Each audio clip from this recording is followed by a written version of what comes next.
Welcome back to the David Pakman Show. Welcome back to the show. David Pakman here. Today on the bonus show, we'll be talking about new information in Donald Rumsfeld's book, Known and Unknown. Talking about the context under which we went into Iraq and conversations with George W. Bush. It's fascinating. We'll be talking about it later.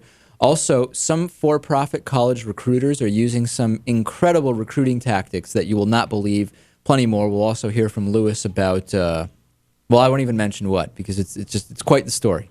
DavidPakman.com/membership. I was thinking yesterday, what has been, after all of the hubbub and promises during the campaign, what has actually been on the agenda of Republicans since taking over in the House just a few weeks ago? And it's pretty shocking, actually, if we think about it. And it's amazing that individually some of these pieces are getting coverage in the media, but as a whole, they are not. And let's step back for a second and think about what has been the Republican priority. Number one, over 10 attempts to repeal the health care bill, which is not going to go anywhere, by the way. We know that. Redefining rape. John Boehner considered the redefining of rape as only forcible rape would qualify women for Medicaid-funded, safe, legal abortions. John Boehner said that's a priority. Okay? Claiming that they need more transparency, but at the same time choosing to keep cameras out of the House of Representatives, John Boehner, probably because he doesn't want to be on camera handing out those tobacco checks from a few years ago, creating birther laws. These have been some of the major initiatives of the Republican Party. And all the cutting spending stuff, yeah, we got a proposal. Some components were completely absurd, and the others were as expected.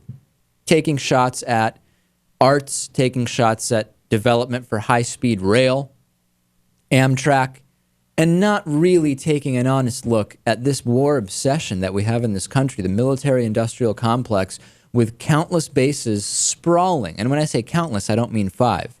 Sprawling across the world, bases we don't need.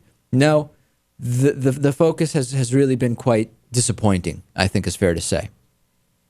That and the majority of the legislation they're trying to pass really has no shot at passing. A lot of it is political posturing, absolutely. So, yeah, it's just sad. And again, not necessarily a question of left or right. The Republicans were the ones who said, we are taking over and now we are going to do great things.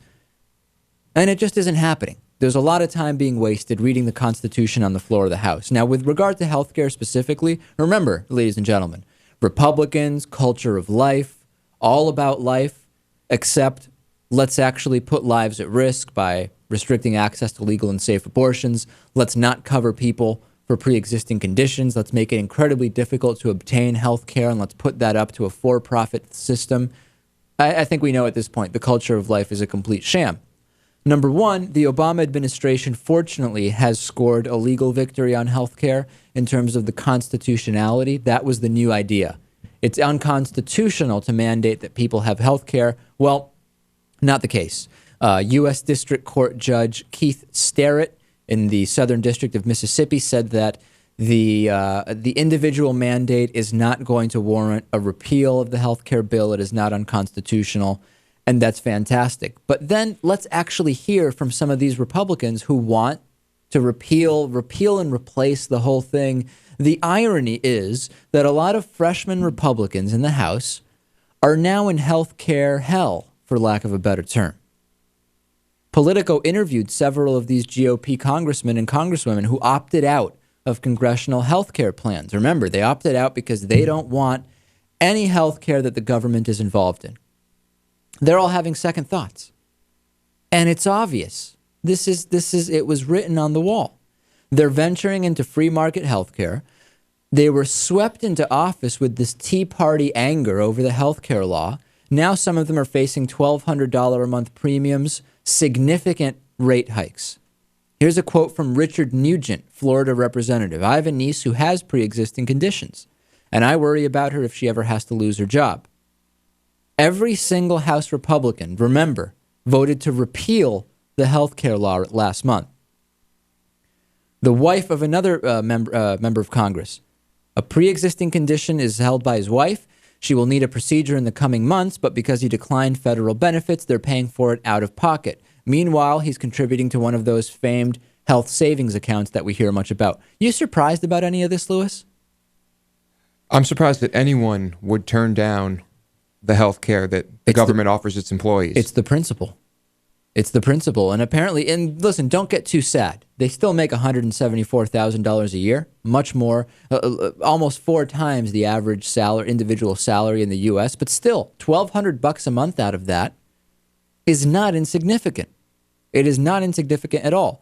And some of these Republicans are saying, well, the pre-existing conditions thing, I still want covered after what I've learned now since rejecting the congressional health insurance and going into the free market. Don't be fooled by that, ladies and gentlemen. Many Republicans, their best plan for people with pre-existing conditions is put them into the high-risk pool where their rate is 10 times that of the base rate. Does that seem fair to you? Certainly not to me.